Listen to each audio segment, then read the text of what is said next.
Hello, listeners. Welcome back to the Old Warlock Podcast. Today, I know I usually start with some kind of goofy little joke to get everybody brought in and really into what's going on. But today, I'm not going to do that. Today, Oh no. all that I'm going to do is bring attention to the magnificence of the Boston Celtics basketball franchise because they are currently up 3-0 in the NBA Finals, and they're about to sweep who? Who are they beating? Dad, who was it? The Mavericks.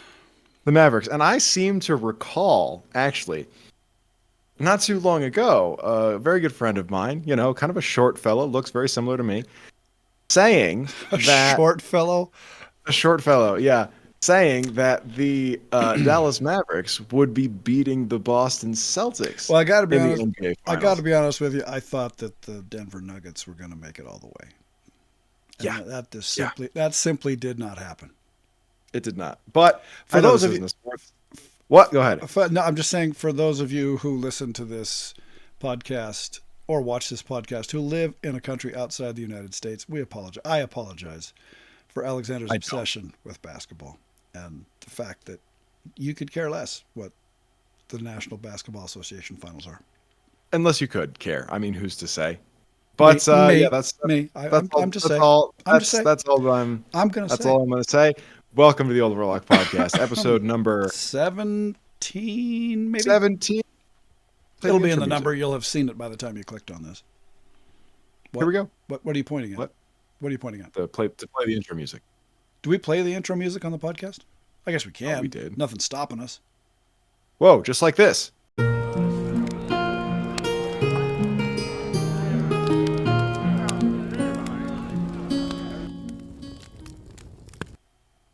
So here we are. What are you looking at?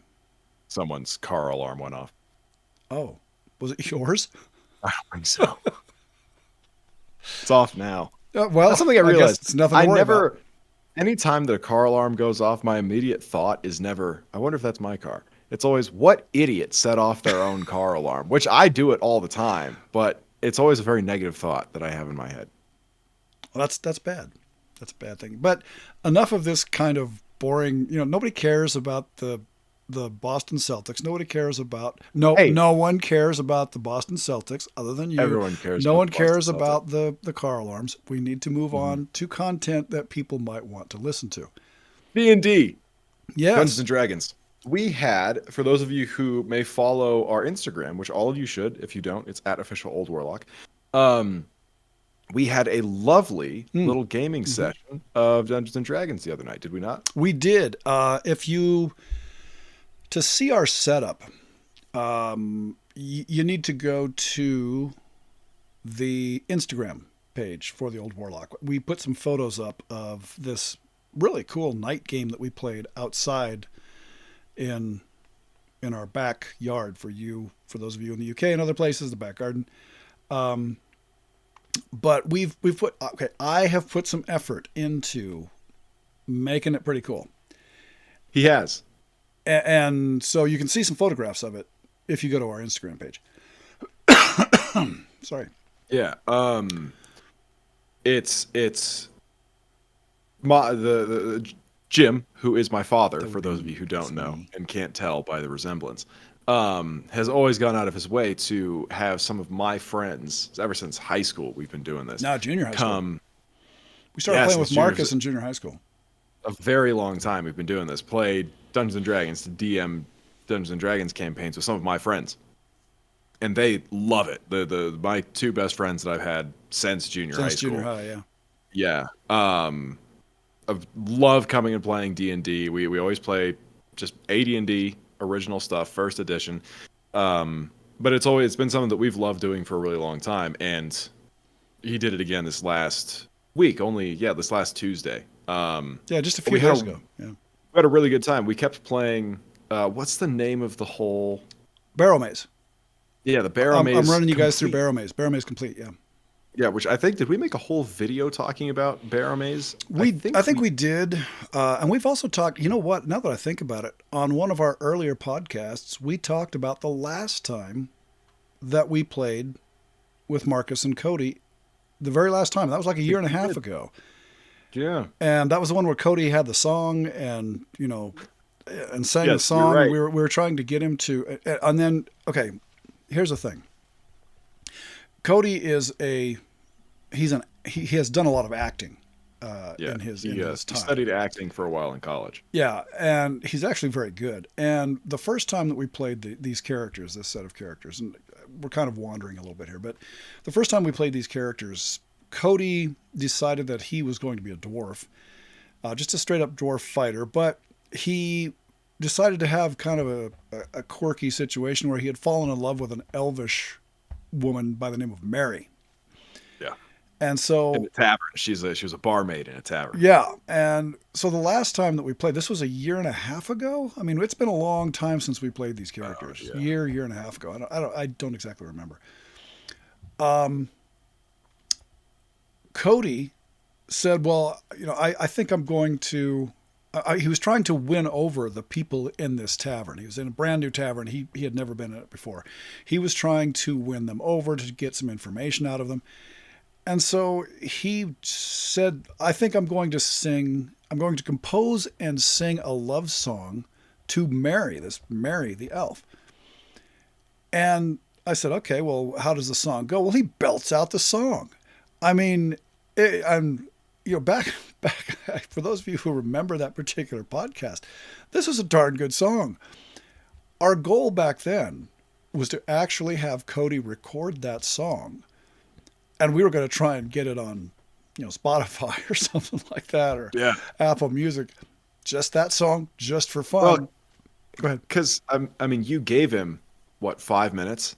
Yeah. And said, "Come up with what you're singing." Yeah, and he so did he wrote it down. He came up with a tune, the whole shebang. Nailed and it. He just belted it out. Yeah. In the middle of our game. It was great. It really was good.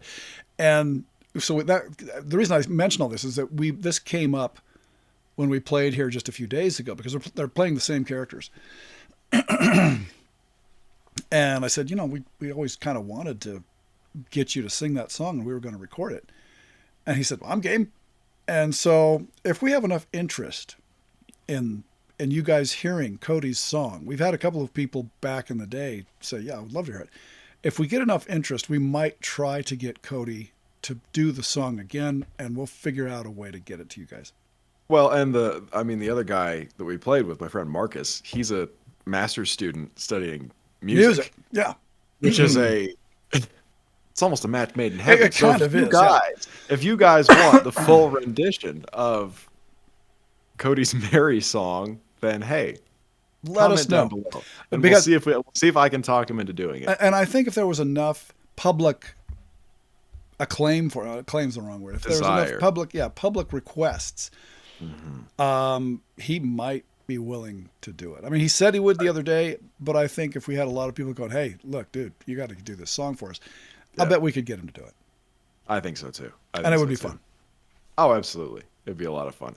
But yeah, we had a really good time playing, and the setup that it's something you've been trying to set up in the backyard for a year now. You wanted to do it last summer, but it never really ended up happening.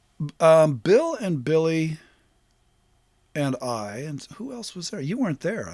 Were you there when we played the last time in the backyard? But that was like 2 years ago. No, I don't think so. Well, maybe I was. I don't remember. We didn't have the lighting back then.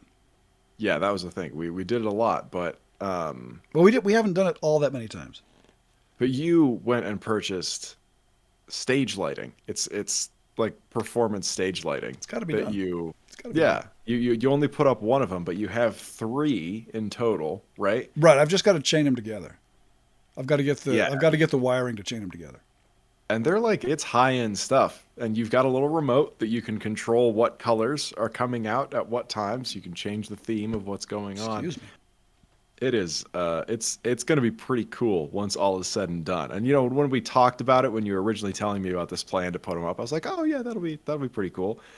It really pretty significantly impacted our the what's the word I'm looking for? How invested we were in what your was immersion going. in the whole thing. Yeah, the immersion in the adventure. It played a big role. It was really cool. Well, I think that when we finally settled on the one lighting color for a dungeon exploration, I really think that it made a big difference in the way people were addressing it. Cody was focused that night. He was dialed in. He was more. I mean, the last time we played, which was again quite a while ago, he was more focused than he had been in a long time. This last time though, he seemed serious about my character is not going to die tonight. Oh yeah. Yeah. Which was actually really funny, and it was fun. And Marcus was being Marcus's character, which was great. And he's a half orc, half gnome. No, he's half Hobbit, I think. Is it half Hobbit? I think he's half Hobbit. You might be right. Yeah. But he's half orc, half Hobbit. So he's this little tiny guy who's got an incredibly high strength. It's just funny. It really is. And but on top of all of that, because they're both still in this new situation that they find themselves in. There've been people trying to assassinate them because they have knowledge about a certain cult. There's all kinds of stuff going on in game, not in reality. Not in reality. But it was funny when you actually got down into the dungeon, into the barrow maze, and there was very much let's go look over here and go in here, and it was funny. This is when the sound effects came in, because you guys were all ready to go in and investigate a couple of the rooms. You only came across about 5 rooms, maybe 6 rooms. And yeah. But as soon as you pulled one of the doors open and I hit the creaking loud door sound and said, this is what you guys hear. And this echoes all up and down this corridor that you're in. Everybody's eyes got big. And then suddenly it switched from, well, let's go check that out to, I'm thinking this might be a little dangerous. Let's move on to the next door and see what's going on. At the end of it, you guys didn't go into any of the rooms in that place. You didn't go to one of them. No, not. Which is smart. I'm not saying it was a bad decision. It was funny to see that sound effect have such an impact on you guys. Well, it was funny because from the beginning, I feel like we were being decently cautious. When we first arrived, we were being very cautious. Figuring out the puzzle with the buttons and getting everything to line up and the different parts to move properly. I think we did well with that. Yeah. But once we survived our first combat, right, that boosted everybody's confidence a little bit. But I think you stepped in though. Well, I think you were kind of like, wait, guys, let's step back a bit here. We are not who we think we are. And I tried just because I know you is really what it comes down to. It's no fault of theirs. No, not at all. Yeah, because we killed, 5 giant flies. 5 carnivorous flies, yeah. Yeah, 5 carnivorous flies. And it went very smoothly. Like, it was an easy combat. We just got good rolls, and we got through it really, really quickly. But after that was done, I could sense a little bit of a mindset shift of, no problem. Down here. And I'm like, sure, it's dark, it's scary, but we'll be all right. Hold on. And so the when you walk along, you're like tapping the floor in front of you and stuff like that to try and make sure you're not going to trigger anything bad or alert anything to your presence. That was kind of abandoned very suddenly. Yes. And there was I think Marcus just like grabbed the next door and opened it. And then once you used that sound effect, it was almost wait. I don't know. That was a good idea. Maybe. In fact, I think you closed that door back up. Yeah, we did. And just went past a couple thinking, no, we're not going to even touch these doors. But it was interesting. It was, because on top of the sound effects, it was what we found inside was disturbing. But yeah, moving forward, there was a lot more. The caution immediately resumed after the sound effect came in. Yeah. And there was a lot more. We were a lot more nervous about what was going on. Yeah. But it was fun. It's just for a big dungeon crawl. We're not that deep into the dungeon, but the Barrow Maze as a whole seems like a very cool supplement. Yeah, there's a lot of really cool stuff that goes on there, and I've taken it and twisted it a little bit into a different, so that it fits into my campaign. Yeah. And you guys have kind of started to bounce off of those changes, and there's I think you're slowly starting to realize that there's a much bigger situation here than you originally thought, and that's fun. That there's more to figure out than just what's in the Bear Maze. And Bear Maze has some really cool stuff you need to try and understand. Yeah. But I've got a layer on top of that too, which you need to figure out. And I think you three are poised to do some really cool stuff with it. Well, it's fun because I can tell that I think I went into it with the expectation of it just being a big dungeon that you just kind of walk through, and there's not that much deeper going on. There's no depth to it. Mm-hmm. But I've been proven very wrong about that, and it's cool because I think that that's an important aspect of the way we play the game. But just having that, it makes it that much more interesting. Yeah. So it was fun. I had a really good time running it. You guys seemed to enjoy doing it. I think that unless they were just trying to be nice to the old guy who likes to run stuff. I don't. Oh my God. But they seem to be excited about continuing it and playing again further this summer, and then continuing to play even when Marcus leaves and goes back to the middle of the country. I think that he's wanting to join in somehow, and I think Cody's all for it too. So yeah, we'll have to try and continue doing it. Yeah, I think it's going to be a lot of fun. And everybody who's listening right now, comment down below that no one is just doing things with Jim because they feel bad for him. I don't know why this is the mindset that he has adopted with this kind of stuff. I'm not saying that people feel bad for me. I think that if you come on, seriously, down below, if you've been playing with some old guy since you were kids, you might feel some obligation. Sure. If he says, "Hey, do you guys want to play D&D?" I can easily see how there might be people going, "Well, yeah, I guess maybe he's lonely, doesn't have anybody to play D&D with." I don't know, but I'm giving people the benefit of the doubt that maybe they're not that excited. That's understandable, but I guarantee to you that's not the case. They're very excited. They've already asked me about it again. That's good. Yeah. That's good. What else have we got going on? You've got to lead. It sounds. You have to you have to help lead a constellation stargazing tour tomorrow night. Well, I'm not the primary person doing it. Well, but here's the thing. I spent years teaching you constellations, and I was disappointed when I found out that you weren't the one leading the tour. It wasn't my idea. Well, does anybody here even? I don't think we've ever said what my job is. I don't think we have. No, I won't.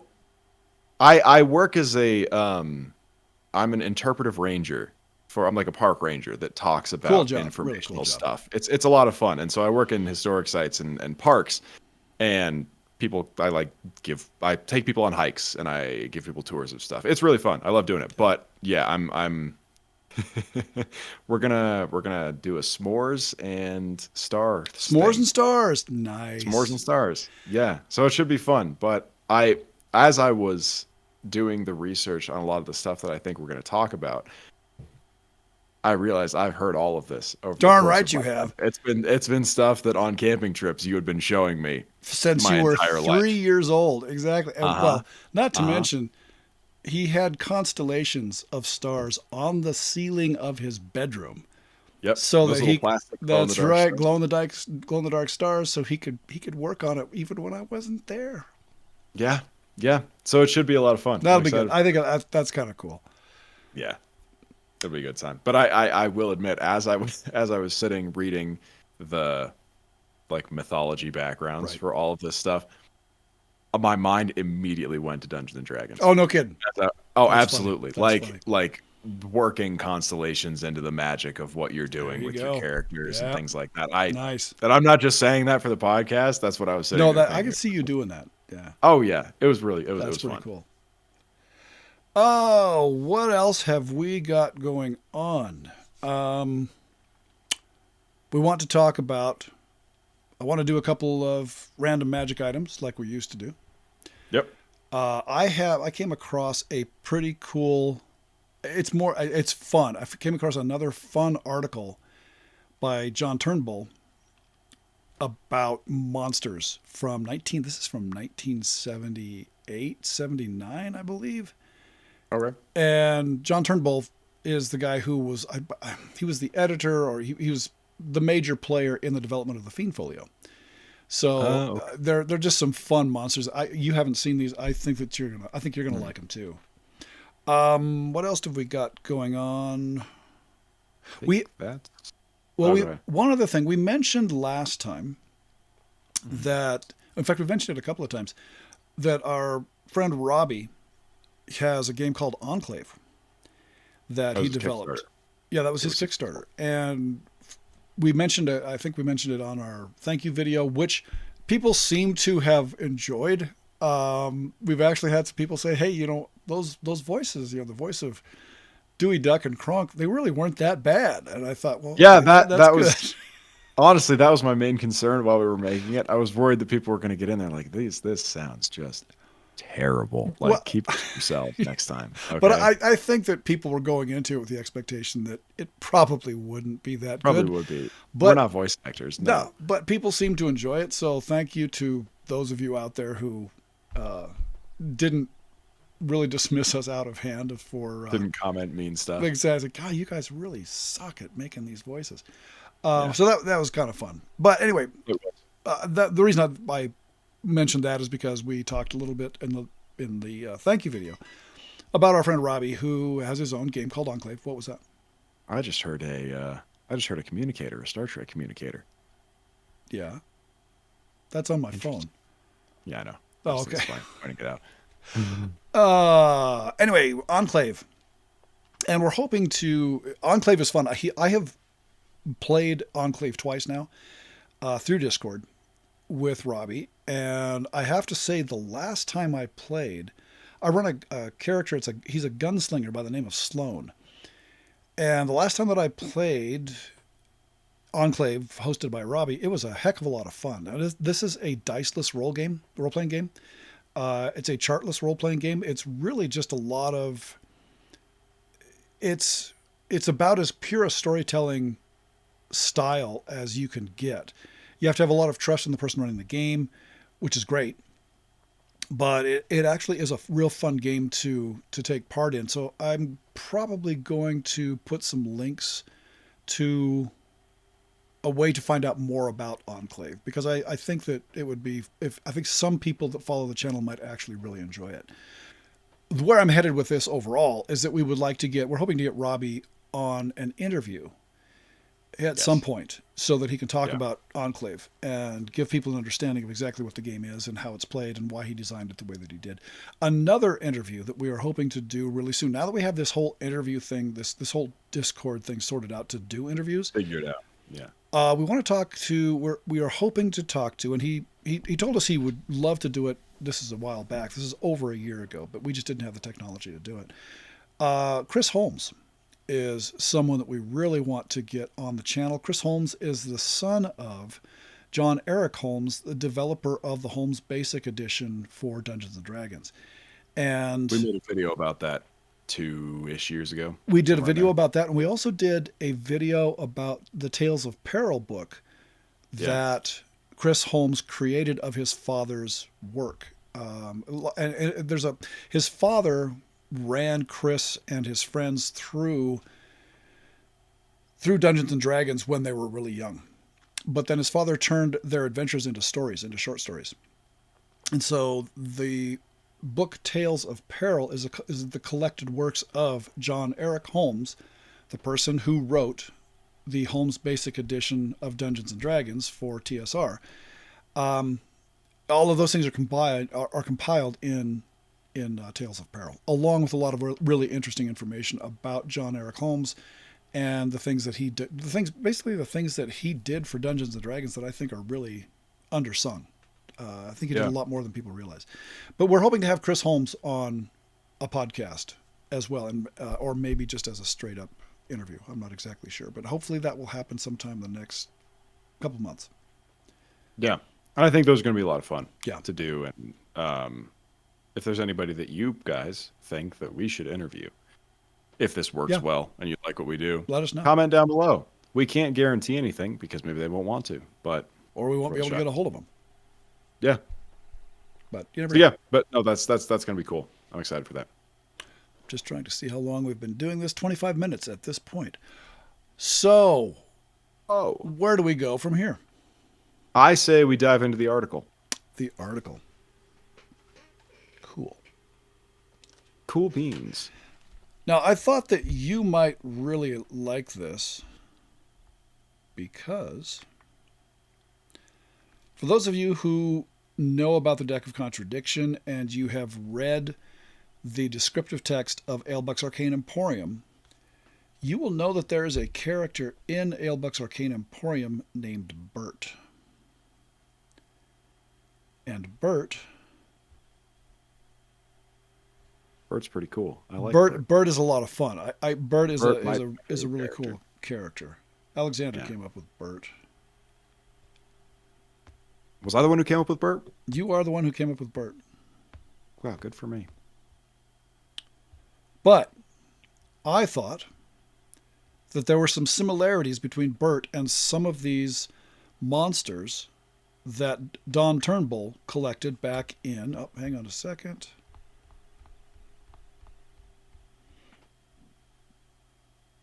This is out of White Dwarf Magazine, December 1977, January 1978. So this is actually before I started playing the game. I started playing in June of 1978. So this is prior to me joining in on the game. Mm. But Don Turnbull, as I was saying, ended up being the editor, I think it was, of... Hang on. The editor of... now that slips my mind. What was I saying? The Fiend Folio. But let me just read a little bit of this. Please do. This is an article out of White Dwarf number 4, 1977, 1978. Very early on. Monsters Mild and Malign by Don Turnbull. He starts by saying, new D&D character classes have never excited me much. It's difficult enough to remember the qualities of the originals from the TSR rules, and in any case, each new character class seems merely to reflect a player's attempt to devise an immortal character for himself, in addition to making the DM even more bewildered.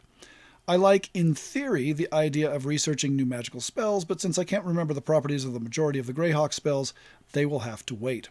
But give me a new and interesting monster, and you have a captive audience.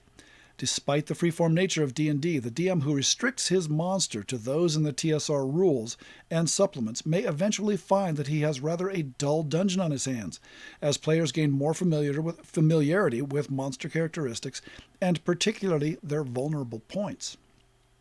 D&D should be an exciting and intriguing business, excuse me, a prolonged test of players' ingenuity as they tackle novel challenges, even on the first dungeon level. Killing orcs and goblins soon becomes dull and indeed relatively unrewarding if they guard small treasures. Throwing firebombs, assuming your DM allows them, at mummies soon palls. Turning away ghouls and even vampires becomes meaningless after a while. However, the game takes on a completely new level of interest as soon as you meet a fireproof mummy or ghouls who refuse to turn away. So, let's take a look at some of these monsters that Mr. Turnbull came up with back in the day. And this is the first one that I think it reminded me of Bert. Okay. Okay. He goes on to say, take, for example, the Glitch.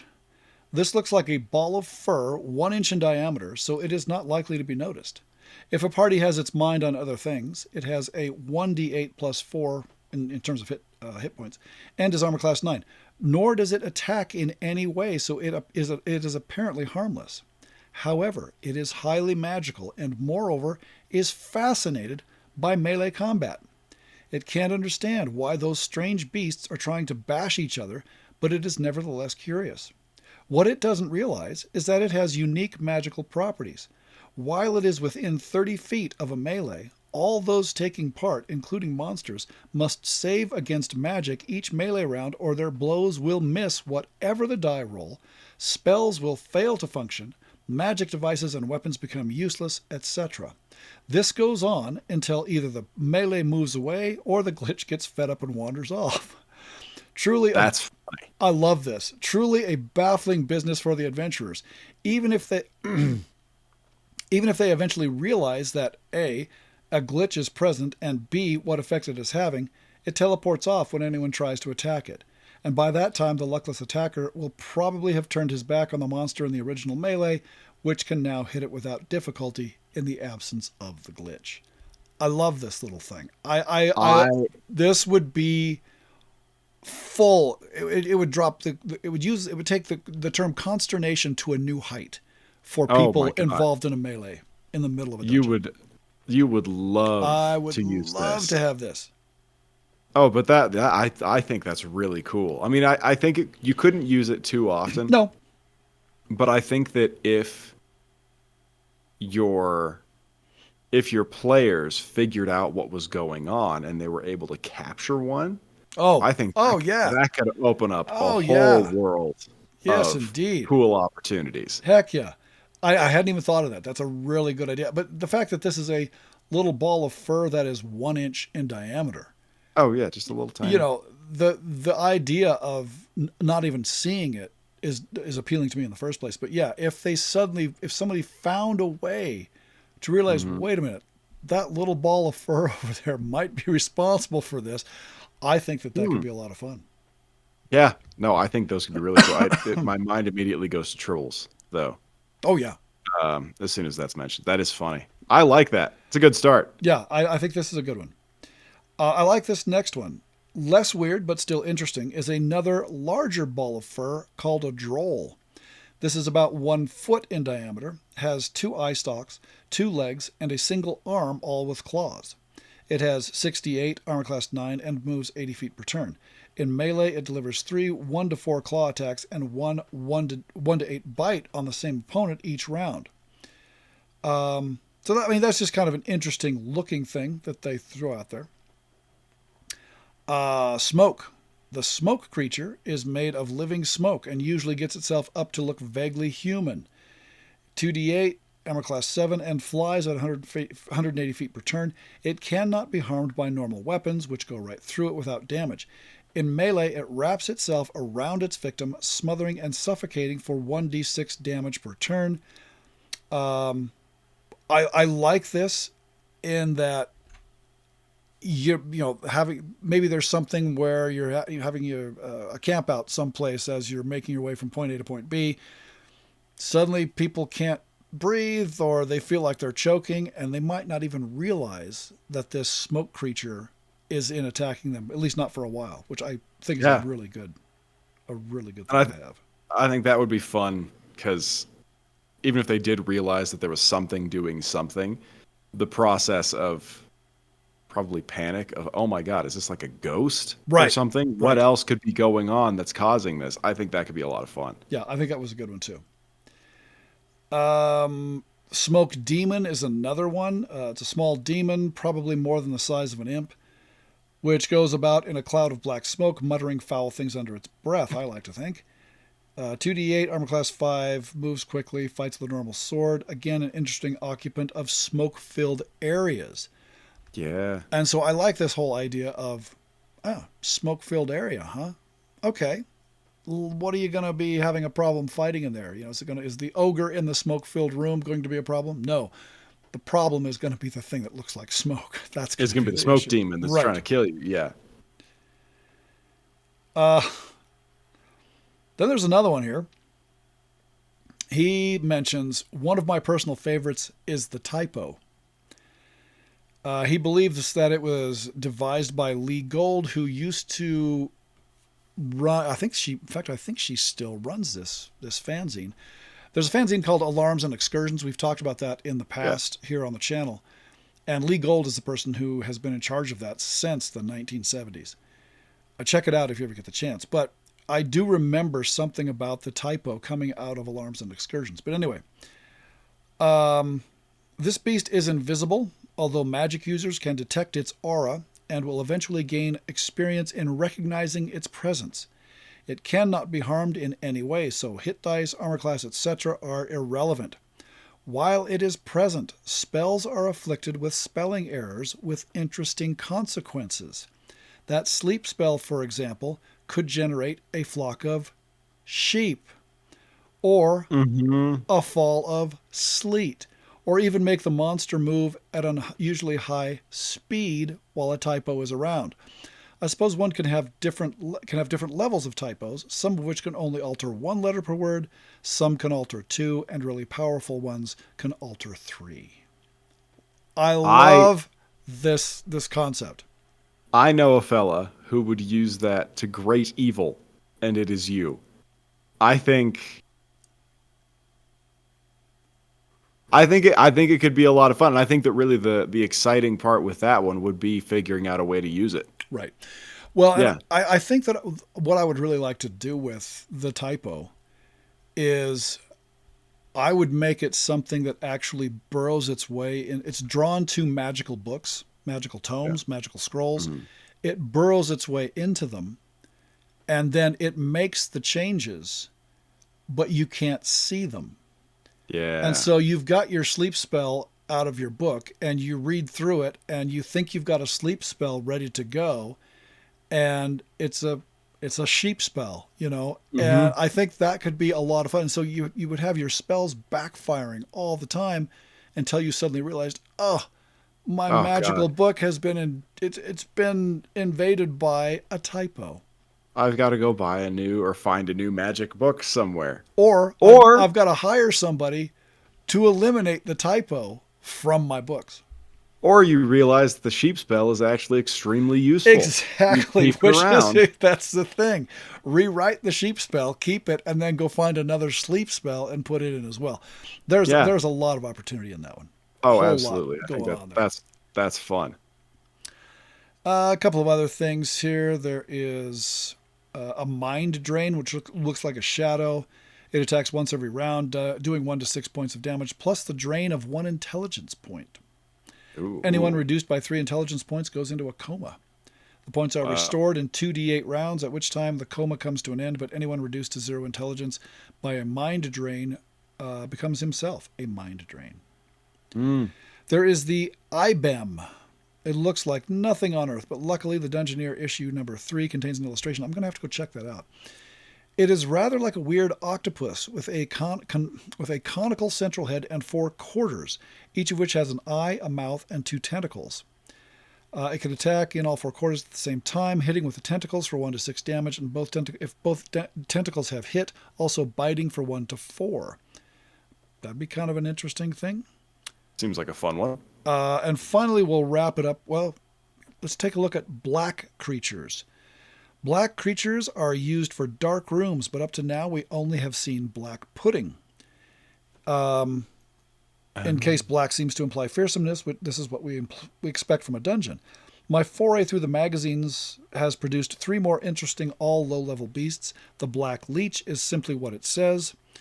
I guess it is the size of a giant leech, and then the thing can just fall from the ceiling and you won't even know what's going on Sure, yeah. for X amount of time. There is the black monk. Black monk is a monk dressed in black robes and goes around leaving smoking footprints.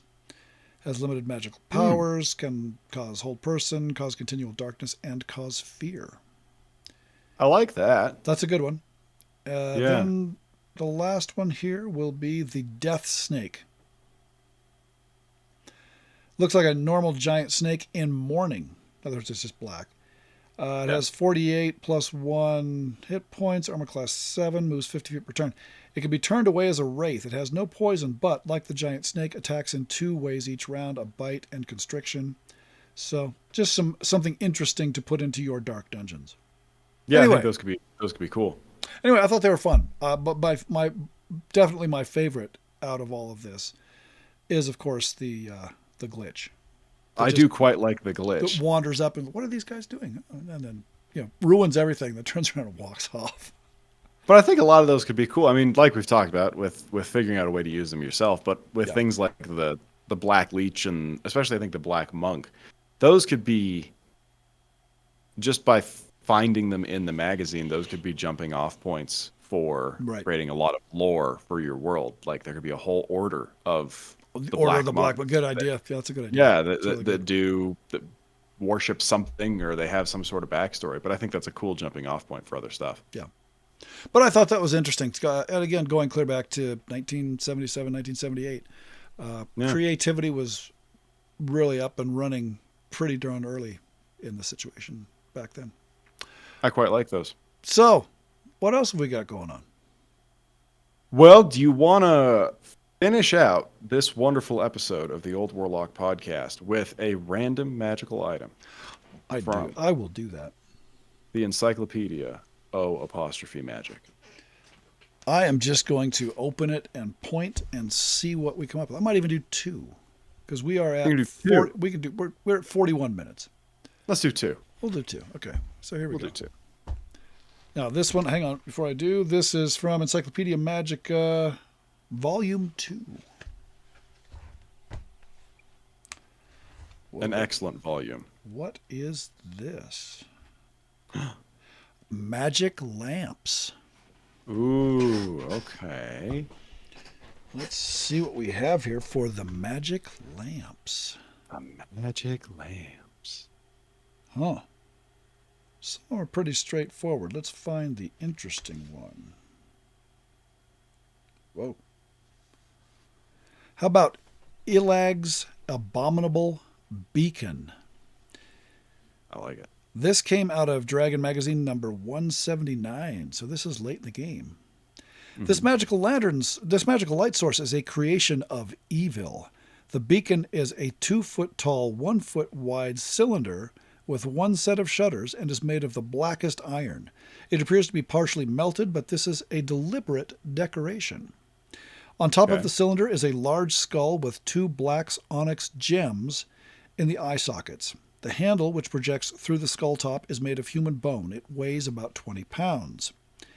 Any character of good alignment which touches this evil item takes 1d10 points of damage. Neutral characters who handle it take 1d6 points of damage. If an evil character grasps the beacon, it forces the character to save versus spell, or be possessed in such a way that the character is unable to let go of the beacon and will fight to keep it even at the risk of life and limb. This effect is permanent, removed only by a limited wish or wish spell. The beacon's enchantments are twofold. The first is the ability to create a cone of darkness 20 feet long and 20 feet wide at its widest that lasts as long as the bearer continues to concentrate. The darkness is the same as the second level wizard spell Darkness, 15-foot radius. The second function of the item gives the lantern its name. On mental command, it acts as a beacon to any undead in the area. Oh, that's cool. When this power is activated, the stones in the eye sockets of the skull pulse with a black light. 1 to 4 rounds later, all undead within 100 yards of the lantern are summoned by the pulses. The undead are controlled by the lantern holder as if by an evil priest of the same level as the user. Undead that are not controlled will attack the lantern holder. If the character is dual or multi-classed, use the character's lowest level. The summons will not work if the lantern holder is in an area where undead are unable to reach. For example, a group of skeletons would be unable to reach the party through a locked door. Summoned undead move at their normal rate. So, kind of an interesting thing there.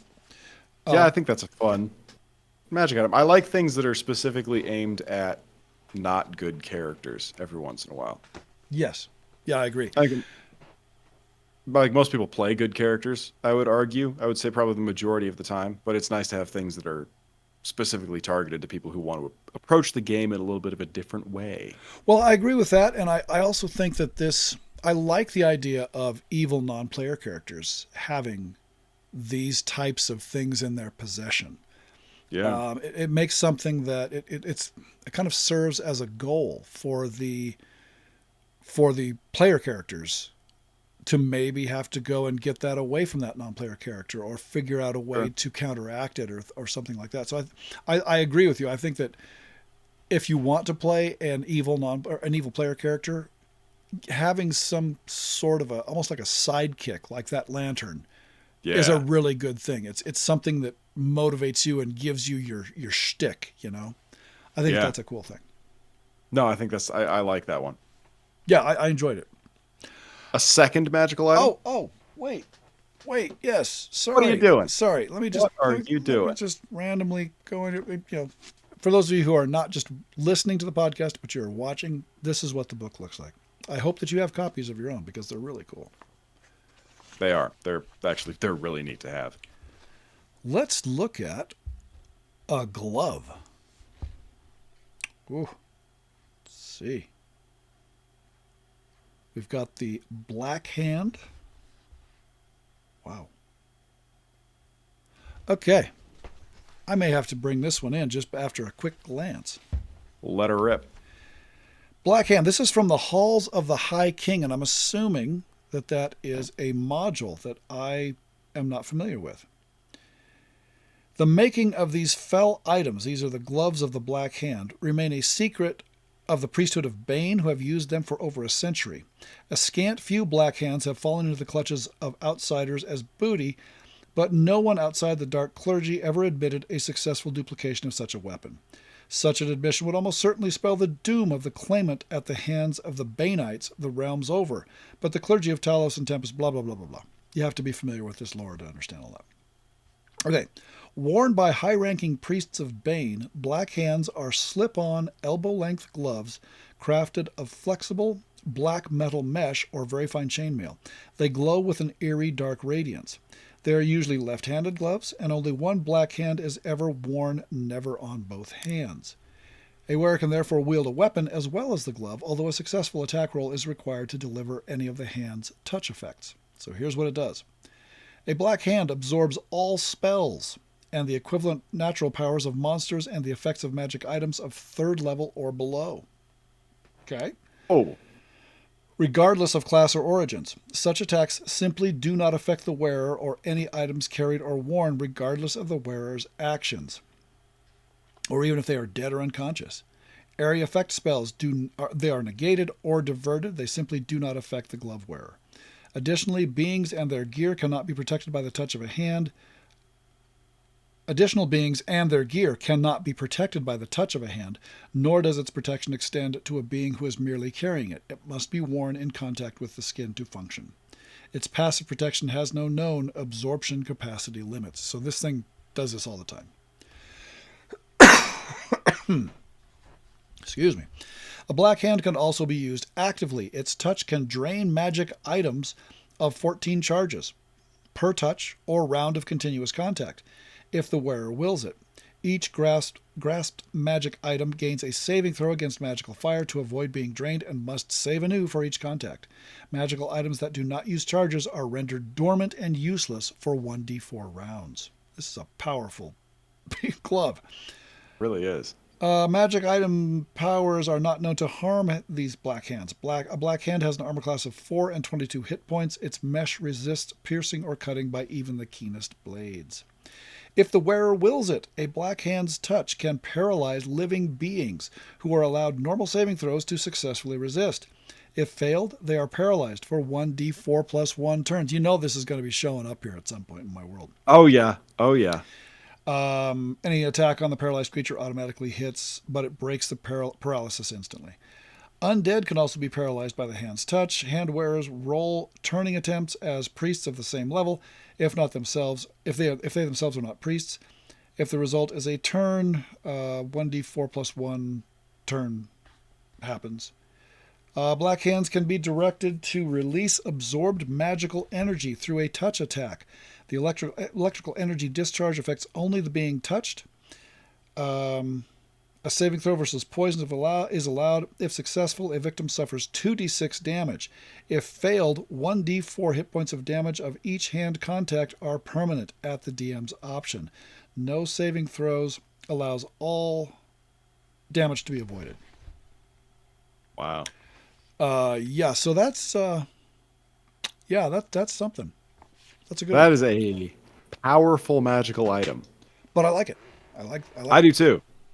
That's the kind of thing. Again, that's that thing that your evil non-player character or player character would use as their thing, you know? Yeah. The thing that brought them to power or something like that. Right. Yeah, I like it. We talk a lot about not giving super powerful magical items to characters that often, but I think that if you have to take it from something that is more powerful, Right. sure, that makes sense. Yeah, I like it. I think it's good. No, I like that a lot. And that brings us to our 50-minute mark.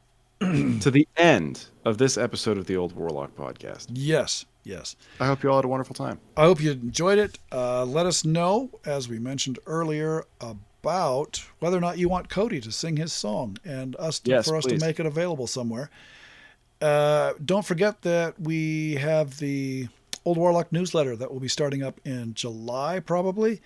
We've got a lot of people already signed up to take part of that, and the newsletter will just have more of the same kind of things that we do now, plus a little bit more information about some of the things that we're involved in, as well as maybe some user-submitted content. We're not sure about that yet.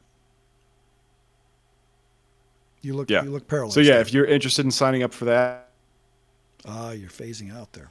just send us a message at our email, which is old. Oh, am I? You were. You're good. Go ahead. Hold on. You locked up there. We're good. So yeah, just send us an email. All the contact information. Can you hear me now? Yeah, you're fine. Okay. Keep going. Yeah, all the contact information for that will be down in the description below. So if you want to get on the list of receiving that newsletter, feel free to send us an email. Again, using the email down in the description.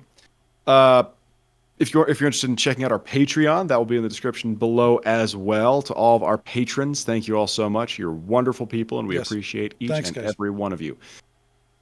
Aside from that, some people have been asking. We've been having actually a number of people asking us about where they can pick up a copy of the Deck of Contradiction since the Kickstarter is over. Yes. A lot of people didn't even know it was happening, which is of course on us. We haven't sorted that out yet. We're trying to figure out a way to make it available where the cost will remain way down, so that if it comes to us and then we have to ship it back out, that's going to drive the cost up. So we're trying to find a way around that. Yeah. But we'll let you guys know where the Deck of Contradiction can be picked up, and we may also tie it into a reward tier for our next Kickstarter, which is starting later on this year. Expedition to the Forest of Moon, and we'll be releasing more information about Expedition to the Forest of Moon here, actually in the pretty near future. Yeah, that we will. So keep your eyes open and your ears open as well, because you're listening to a podcast. So thank you all so much for stopping by. I'm Jim. I'm Alex. Keep your sword on free. Bye-bye. Bye-bye.